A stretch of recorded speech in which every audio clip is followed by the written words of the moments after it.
వనికి చిందులు నేర్పి వెన్నెల వేళకు వన్నెలు కూర్చి రాసావు రాసలీలా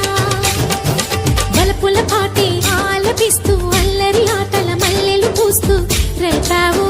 తీపి జ్వాల ఒక పక్కన రక్కసి మూకలతో సమరాలను చేశావు ఈ పక్కన చక్కని చుక్కలకి మరి చీరలు దోచా